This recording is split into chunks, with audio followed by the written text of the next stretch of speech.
Hey D&D fam! I'm Quick. And I'm Lee, and you're listening to Divas and Ducats.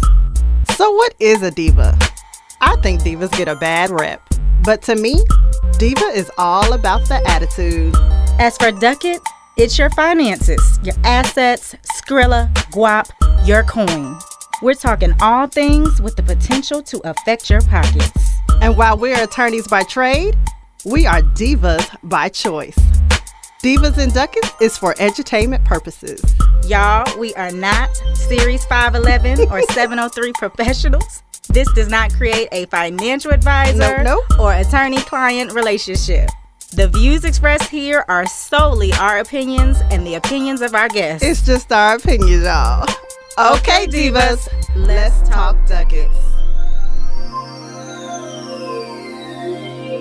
Hello, D&D fam. Welcome back. Hope you all are enjoying this holiday season. You know, we're here. It's the end of the year. We made it. We made it. Never would have made it. You better say. Anywho, let me stop trying to be a tenor today. We are here to talk about on our Diva Ducat today how to start fixing your finances. So, you know, towards the end of the year, for whatever reason, people like to wait to make resolutions. I am of the idea that maybe you should just do it quarterly, just because then it gives you an opportunity to reset. And I feel like that beginning of the year, it creates angst because you create all these ideas and I want to do this and I want to do this. And it's exciting, but it can also feel kind of daunting. Or people forget to celebrate their wins and because they're so focused on like what I didn't do. Absolutely. But as you know, typically finances tend to be one of the areas where people kind of assess themselves and figure out or try to figure out like, hey, these are some things I want to do differently going into the year. So if you are one of those people, we're going to talk about it. Of course, if you are watching, please click the bell below to subscribe and go to our site, divasandducats.com, where you can also sign up. We give a little tickler anytime that we have any events or new episodes. Right. All right, so let's get into it. Yeah, so I think this is actually a good month to start fixing your finances instead of January, because like you said, in January it's kind of daunting, but this is one of the biggest spending months, right? Yeah. So even though we may not want to do it now, we want to ignore all the things and just spend and have a Merry Christmas, right? I think if you start in this month, January won't feel so heavy, right? Yeah. So one of the easiest things I think that you can do when you're starting to fix your finances, two things. One, that you always have access to annualcreditreport.com. It is free. Run your credit. Most people do not have, I won't say most people, I hate that statement actually. When they say most women and most men, I don't like superlatives. So a lot of people don't have no idea where their credit is. They may know I have a low credit score or I have a medium credit score, but don't know what's impacting it, or what's making it be that way. They might have an idea, I've paid bills late, but that might not necessarily be what's making your credit score low. You know, we've talked about it, you know, several times. It could be like a credit utilization thing. It could be several other factors that impact your credit besides paying a bill late. So one of the easiest things you can do is run your credit report. Tackle it. Just go ahead and do it. It might hurt a little bit, but knowledge is power, and you can work from there. The other thing that you constantly have access to, if you have a debit card, is your checking account statements, right? And you talked about a little bit about that, like what to do with your statements. Yeah, so if you're old school like me, like I don't like reading off a screen. Now they do now, I know like if you bank, really most of the banks now have, if you look online in the app, they actually have a pie chart where you can see where the majority of your spending goes. But if you're more like me, that you're a little old school, you can actually print your statement out and then go through, and again, I like coloring and stuff. So you can have different highlighters And you can highlight maybe a category for like, these are actual like bills, like your core bills. You have to pay your rent or mortgage. You have to pay your utilities. And so that might be one color. And then you'll have another one for like food. And another one for shopping. And so as you are going through your statement, and I feel like really the most accurate picture is maybe 3 months, like the most previous 3 months to go through and do that. That's what they'll ask for if you get a loan. Well, and you'll start to see, what am I spending the majority of my money on outside of bills? Because like I said, if you have bills, those certain core bills, you're not going to get rid of. Rent, mortgage, you just have to pay them. But outside of my core bills, where's my money going? And that'll help you to identify areas where either, depending on your goals, where you can save more, or where if you have some debt you're trying to pay off, I can allocate a couple $100 a month that I'm spending on Fashion Nova or Shein or whoever, Amazon.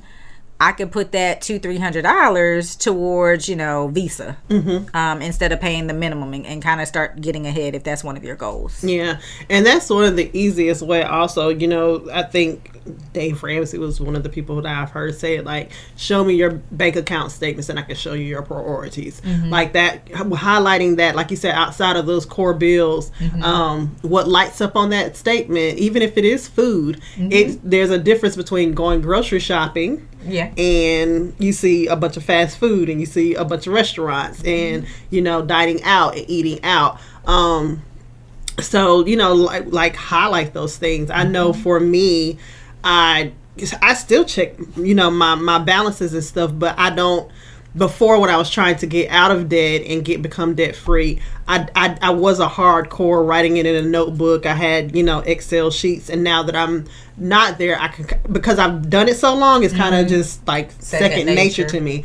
But I have started going back to it because Amazon, they're killing my pockets. It's Prime. It's next day. Right. And I'm like, how am I dropping X amount of dollars on this credit card every month and it is not budging? And I had to realize, okay, let me start back to square one. When we're telling you we're fixing your finances, let me start looking at these areas that I'm spending it. And that's what it was. It was Amazon. Yeah, it comes easy to you. The 2-day shipping and that turnaround.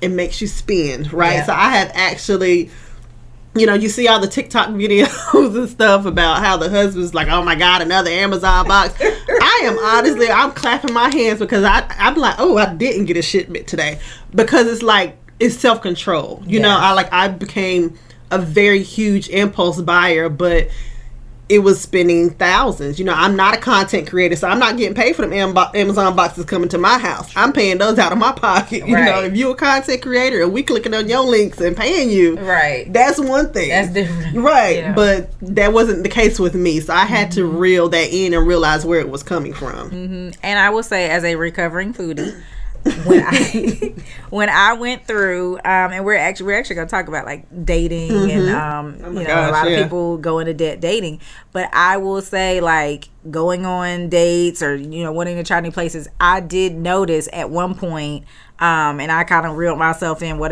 was it, like maybe Q3 of this year, so last couple months, it was like, literally, again, I am shamed now, but when the weather was hotter, one weekend, I spent like $400 eating out.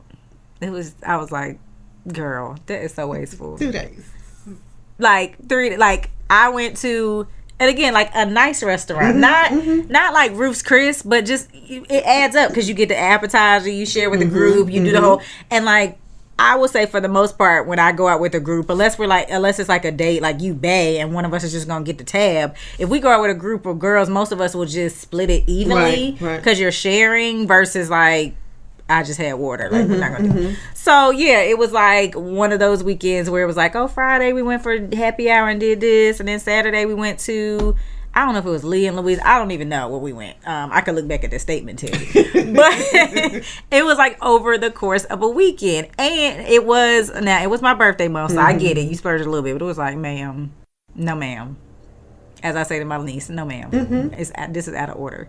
And so you notice, like, even if you still want to have a little money to enjoy within your budget, like, we're not allocating $400 for for you to eat out. Like, we got to adjust. So we're not saying anything to you that we ourselves are not applying, going through, correcting. And like we've said in previous episodes, financial fitness is a ongoing journey, just like physical fitness. Sometimes you fall off the wagon, or you feel like, oh, I made my goal. You know, sometimes when you get physically fit, you feel like, I made my goal. You're a little looser, not logging your food. You're a little looser, not, you know, getting as much water in. Right. And then you get on the scale and be like, wait a minute, I'm creeping up about 5 pounds. Let me reel it back in. It's very similar when it comes to your financial fitness. Sometimes it's a not a game, but it is just an ongoing journey of kind of assessing where you are and where you want to be, and making those corrections. Yeah, and like you said, it's just being intentional about it, because it can get away from you, you know. And then I will say also, in this month, if your goal is to start fixing your finances, be very intentional about credit cards. Because we talked about it before, people, I mean, you'll start getting credit card offers, especially as you're starting to repair your credit and start fixing your finances. Like, you want another one? Yeah, they'll start sitting. That's when they really start sitting. Oh, okay. But be sometimes you can help it and sometimes you can't, but be aware of the credit cards that you're getting and the interest rates that are on those credit cards, because we talked about them before. Most cards now, and I mean, I have a great credit score, but I still have a card that I can't get below an 18% interest rate. Again, I don't keep a balance on that card, and I know how to use that card for what it is. But if it was a typical card that I have to spend money on, no, you're not giving me 18% interest rate card. You know what I'm saying? But that took work to get there. So being intentional about making sure that, you know, this might come with, I don't know, bonus points or whatever. It might come with a balance that you might like $3,000, $5,000, but if that interest rate, I don't even know, I'm sure every all the other interest rates are going up. In the 20s. Credit cards are probably too, you know. So, you know, it might be between 24 and 30% now. So be very mindful about that. Be mindful about the balances that you are keeping on your credit cards. You do not want to max out your credit cards. That will definitely help hurt your credit score. So you don't want to max out your balances. And I think it's also just as bad if you're not intentional about budgeting to have 5 or 6 credit cards where they're not maxed out, but you have a lot of little balances. Because if you're not intentional about budgeting, then you'll forget about them, right? And then interest is starting to kick in. Late fees are starting to kick in. Missed payments are starting to kick in. So you just have to be very intentional about the way you spend your money. And like you said, it's just like exercise. Some people love to do it. I love working on the budgeting. I love working out. So much like, you know, the physicalness of having to make sure I have to eat right. But I can't do one without the other and have the success. And it's the same thing with, you know, with your money. Like, you can't, there are just certain things that have to work together if you want to start fixing your finances.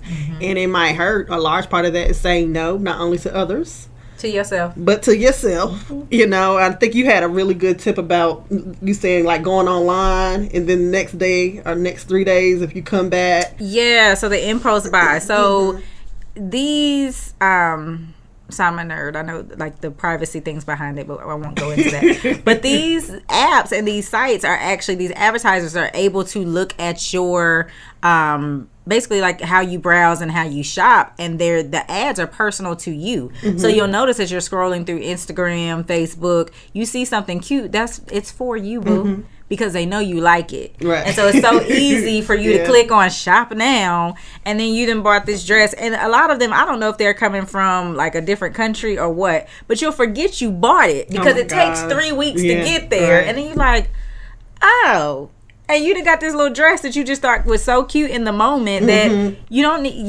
are you going somewhere where you just thought it was a cute dress, shoe, whatever it was, clicked on buy now because it was right there in your face, and again, you have it and don't even need it. So the rule that I apply, because again, I am a person that tended to struggle with impulse buy, is when you see it, leave it and wait 2 to 3 days. If it is still heavy on your mind, then and it's within your budget, you're not going to overextend yourself, go ahead and get it, because 9 times out of 10 you're going to forget about it, which means you really didn't need it. Again, like, I'm not saying if you're going to, there's holiday parties or galas. Like, I'm not saying if you need a dress for your gala to not get a dress. Now, you might want to use Amazon for that to get you a $20 Prime dress and be economical. But, just being aware of that, like needs versus wants. And then the big picture. So you and I talked a lot about, like, we both like to travel. So for me, already I have a couple things lined up for next year. So it's like, start thinking about, okay, do I buy this now, or do I put a little money towards a trip, or I can wait and put something to the side, and so when I'm ready to shop for little outfits for the trip, I have that money saved. So really think about, like, the longer term things that you really want to do that are more rewarding than just buying little stuff, and then, like you said, you didn't run up a credit card or spend money that's really unnecessary. Yeah. And it was funny when you were talking about it, you were saying, like, the dress comes in 3 weeks. I was like, if we would wait as much time as it takes for delivery, half of this stuff we wouldn't buy. You wouldn't. Right? And also important, like you were saying about the travel, I think another important thing in fixing your finances is telling your money where to go. Right? Designating trips, allocate where your money should go, because oftentimes people are like, I don't know where my money went.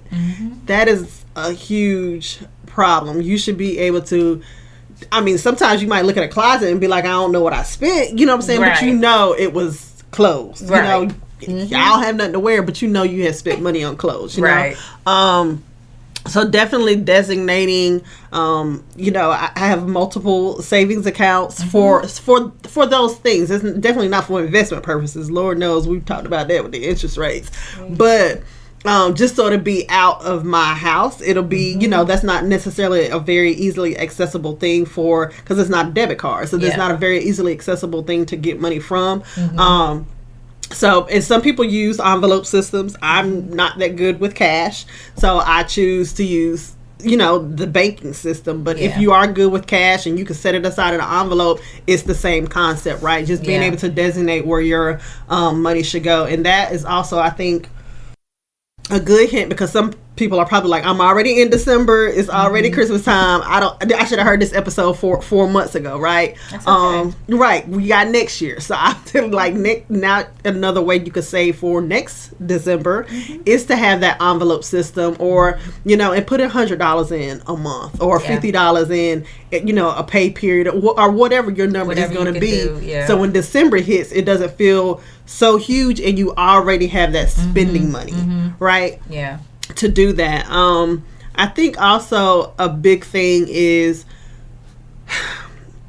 fixing your finances is just the power of no. Like, I feel like that is a big thing, because like I said, when I was on my journey to and I've said it before, but when I was on my journey to becoming debt free, I didn't go out. Like, I just didn't feel the pressure of it. I know I missed events. I know I missed, homecomings, but that kind of stuff also wasn't that big for me. I know, like you were saying, like, you gave up nails. Like, I probably started doing my nails more being with you, what I'm saying? Like, realizing, okay, girl, this chip nail polish you doing at home, you can afford it.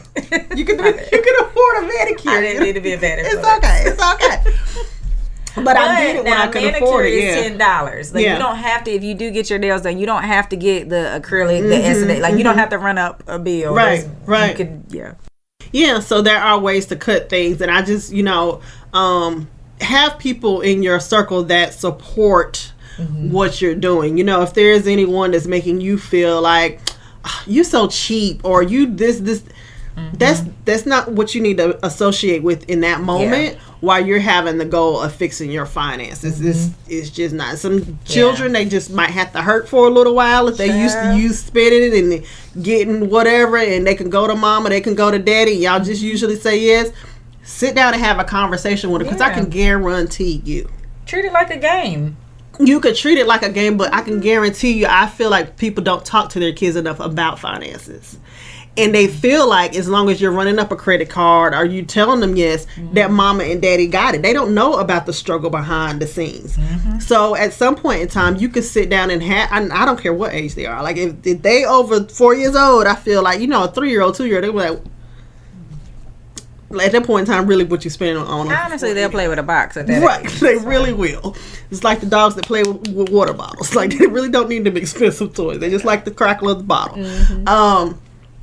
But at the time, like, you're spending a lot of money on sports and whatever, Jordans, whatever it is for that child, and there's goals that you have. I think the biggest thing you could do is sit down and talk to that child and let them know. Oftentimes, kids, just because they don't know, once you bring them into these adult conversations, they want to help. Honestly, they were like, "Ma, I'll get a job. Ma, I'll do this." Make it a game. They'll be like, "Oh, I'm gonna save my little change or whatever." So, and it teaches, to your point, it teaches good habits. Yeah.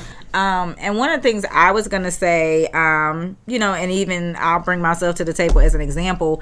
Know yourself. So to your point, you said you use savings account to have things out of your house, and some people use envelope systems. I have. In terms of saving, I am not a person, as Kevin Hart used to say, I got a checking account, I got a savings account, so I got to move money from my checking to my savings. No. I don't need things connected. Because if I see the savings account in my mind, I can spend it. I know that about myself. So even, us telling you, listen, I ain't the personality for it. So what I have done, obviously, if you work a job that has a 401k, so part of my check already takes money out for 401k for the future. But what I also did to set up savings is, and you can y'all can look into it. We do have an episode on life insurance, but a good chunk of my funds also goes to it's basically like a whole life insurance policy, but the objective it's a specific one where the objective is to build cash and just hold on to cash. It has a death benefit, but the main objective of this one is to essentially be more rewarding than your typical savings account, like the interest rate wise, but not as volatile as the market. So it's less volatile than a brokerage account where your money's in the market and it goes up and down, and it just builds cash value. And you can access that money. I think it was either 70 or 80% of the funds are available after year one. So essentially like an emergency fund. I wouldn't tell you to do something like that for funds that you need immediately, but most emergency funds you don't plan, it's an emergency. So that's what I did. It was like, okay, I'm going to take another chunk out of my check, and every month I put this amount towards that policy, because to your point, I don't see that money. I got to go through a couple hoops to get that money. Is it really going to be a situation for me to have to go through all of that? So be honest with yourself in terms of the type of saver you are, because some people are perfectly fine, to your point, envelope. Some people are like you, I'll just go put it in the bank and set it and forget it. And some people are like me that need even an extra step. No, I need a little hurdle. Right. So yeah. So I think these are some really great starter points. I definitely also think with you mentioned it, like emergency funds. When you start fixing your finances, there are, and we're going to do an episode on it, but there are varying thoughts about the emergency fund versus paying off debt and all those things. I will say at the very least that I do believe you should try to save $1,000. I think that's a very basic, I'm really thinking an emergency at this point that might not buy you 4 tires, but let's just start there. It's starting to fix your finances. If they just real messed up, we're starting at the base, try to start saving up $1,000. I think, because even getting into the habit of what you have to do to start saving that $1,000 is building that muscle, right? It's building that muscle memory to start to get a bigger emergency fund. And then we talked about the basic things of eating out and all of that. So these cards, understanding and I think, I'm not sure, we probably did an episode on it. If not, we will. But about, think of a pie chart. About 60%, almost 70% of your credit score is your utilization. So that's the ratio of what is your limit, like the most you can spend on this card compared to how much you owe on the card. That's like a good 30 to 35% chunk. And then the other chunk is you actually making a payment. So you do get a lot of credit for like paying on time because that shows like, okay, well, this person might borrow something, but they're gonna pay me back. Right. And so those two really matter. But to your point, when you're getting higher up in terms of what I owe, even if you have a really good history, it's limiting. So really looking at when you said get your annual report, figuring out, again, there's varying views on how to pay your debt off. What way do I feel most comfortable to pay these cards? So I have 5 cards. The lowest card I have is $1,500. I owe $1,500. The highest one I owe $5,000. Some people will pick the one with the higher interest rate and say, I'm going to hit that one because it hits me harder in terms of the fee that I pay back every month in interest. Some people say start with that $1,000. So that, for example, that $400 that I found, that I spent now, okay, this $1,000, instead of paying a $1,000 card, you might have a ridiculous minimum payment like $30. Right. So instead of paying $30, I'm gonna pay them $400, so that in 2.5 months that card is done. Some people, so figure out, like, think about you. Do you do you feel like a bigger win when that thing is zeroed out, or hitting the interest rate? Right. I am more of the what they call the snowball, the zero out. I feel a bigger win there. Yeah. But one thing to keep in mind as you're paying stuff off is what type of card is it, for example. So to your point about emergencies, if you're trying to get debt free, clearly we don't want you to use the card because at all. Right. But if that $1,000 card, for example, is I don't know if DSW even has a credit card, but let's just say they do. Is a DSW card. It's great that you paid it off, but if you had an emergency where you needed to, unfortunately, swipe for $1,000 for some tires because you ran over some construction zone, you can't use the DSW card. So balance that out. Maybe if the next highest one is a basic Visa that you can use anywhere, that might be the one to pay off first, just because, even though, again, we're telling you don't touch it because you're trying to get out of debt. If this is the last means, I have nothing, I gotta use it, at least that card is over in your freezer somewhere hidden, and you have funds allocated that I do put cards in freezers for my clients. I take them. Exactly. I don't think it actually does anything to the card, but it does. I think it's just more so it's hiding, and it's not, you're not thinking about it because most people don't check the back of their freezer. Yeah. But yeah, that is actually a very good point about the type of card too. Yeah. So. And think about, again, you have to be a disciplined person if you're trying to pay off debt.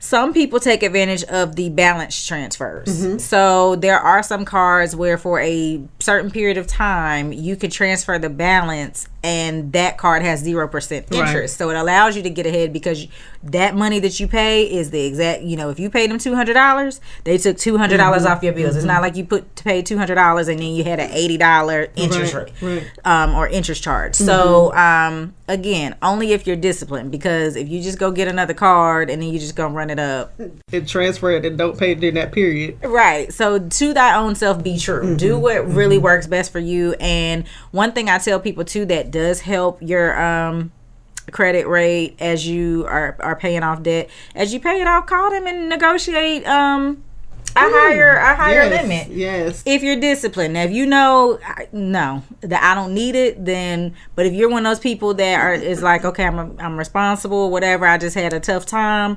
negotiate a higher limit. And also, a lot of times on these credit cards, you don't have to call and negotiate them. There's a button on your credit card website, and it'll say, do you want to increase? And I hit it every 6 months. I've gotten denied with my credit score. I've gotten denied. They was like, look, you don't even use this card no more, man. And that's the thing too. We tired of giving you money. Sometimes they get mad at you for not using it. Sometimes they lower your limit for not using it. So it is a game back and forth. It can be frustrating, but Just be very careful with that. And the last thing I was going to say, and it's something that I thought about as I looked at one of the areas last year that I was really hard on myself about, but I had to really evaluate and give grace, was I felt like I don't feel like I have like, and again, a lot of it is you're looking externally, social media, what you think you should be doing. And I was just like, I just feel like I should have, some crazy number. It might have been, because you see, you should have 6 months of your salary saved. And, you see all these different, and it's always a different number. But I was like, being honest, I was like, I don't have 6 months of my salary saved. I should, and then you calculate that number, you be like, I can't. I don't know where it's coming from. Right. And I had to think about what I just told you all in terms of like, hold up, okay. And honestly, most of the rich are not liquid. Most wealthy people aren't as liquid as you think they are. Most people don't just have hundreds of thousands like in the bank that they can. No. So I had to think, wait a minute, girl, you got this 401k, you got 2 policies over here. That is your savings. Right, that is what you are doing. So don't, beat yourself up. So what I want to say to you all is give yourself grace and look at the other perspective of things, but also in terms of the mistakes or the areas that you could do better this year. So for me, again, it was like the eating out and reallocating to pay off some debt. What led to that? Get to the root of what led to that. What was it that made you feel like, what was it that made me feel like I need to go out to eat and spend $400 in a weekend on food? What was the thought process behind that? What is the thought process behind this impulse buy? What does that do for me? Was I bored? Did I, was I trying to keep up with the Joneses? What is the kind of the psychology behind that? You might even, if you have a therapist, we always go come back to therapy. We encourage it. You can even talk through with them because they're very good at asking those questions that get to the actual root of the behavior. Might not even realize. And so that helps you to not repeat it, because sometimes that's the thing too. You get out of debt or you pay a card off and then you run it back up. If you don't tap into the why am I doing this. Same with physical health. It's the same thing. So you have to learn it. And to your point, sometimes it's a self-control thing. Well, what things can I do to kind of combat that self-control? For me, it's like the 3-day rule. Try to practice that, or just put the phone down. Obviously, if you're scrolling through Instagram long enough, if I'm scrolling through it long enough, they showing me dresses. I'm on Instagram too long. Let me log off. And again, some days are better than others. Just like they're going to tell you in therapy, you're not going to be perfect every time. And don't beat yourself up about that. Right, but practice those behaviors and really think about that aspect behind it too. Because for me, a lot of the times it was like boredom or like feeling like why not, I deserve to let me treat myself. Get you there every time. Soft life, I want to treat myself. And it's just like, girl, like you could treat yourself to a $5 smoothie. So that would be the other thing I would say. And I to that, just that I deserve statement, I guess this would be my quick tip as we wrap this up. To that I deserve statement, yes, I do believe there is no point in working hard and busting your tail and making money and not enjoying it. But when you are doing yourself an I deserve mentality into debt, do you deserve the stress that comes with it? I mean, sure, that whatever it is that you thought you deserved, right? That trip, whatever, the shoes, the car, whatever it was, if it is attached to a level of stress after you did what you deserve, are you saying you deserve the stress too? Did you deserve the anxiety that come with it? Did you deserve all of that? And please, let's stop stunting from the gram. Like, this 30-second clip life is exhausting, and it is costing a lot of people stuff. So let's look at the totality of this I deserve thing and stop looking at just the thing that you acquire. And just chip away at those trips. Start putting a little money away if you do want to do an I deserve trip. It's like, okay, it's December, you want to go somewhere in June, start putting a little bit in the envelope, or put a little bit in that bank again. Or if you like me, put a little bit somewhere it's hidden, so that when it's time to transfer, you could do that. Yeah, for sure. So we hope you took some tips away from this and being able to start fixing your finances. And the biggest tip to start fixing your finances is to start. Take the first step. Yes. So tell them about where they can find us. We are on the things, Facebook, Instagram, Divas and Ducats. Our website is www.divasandducats.com. If you want to write a Dear Diva and possibly have it read on an episode, divaadvice@gmail.com. That is divaadvice@gmail.com. And if you're watching again, click the bell. Make sure you subscribe. And all right, you all enjoy this holiday season. Enjoy your friends, family, the family of your choosing, whoever you are with. We love you all, and we will see you in the next year. Yes, thank you for tuning in to us for 2022, and we can't wait to hear from you and have you subscribe to us and follow us into the new year. And in the meantime, in between time, have a great attitude. All right, bye. Bye.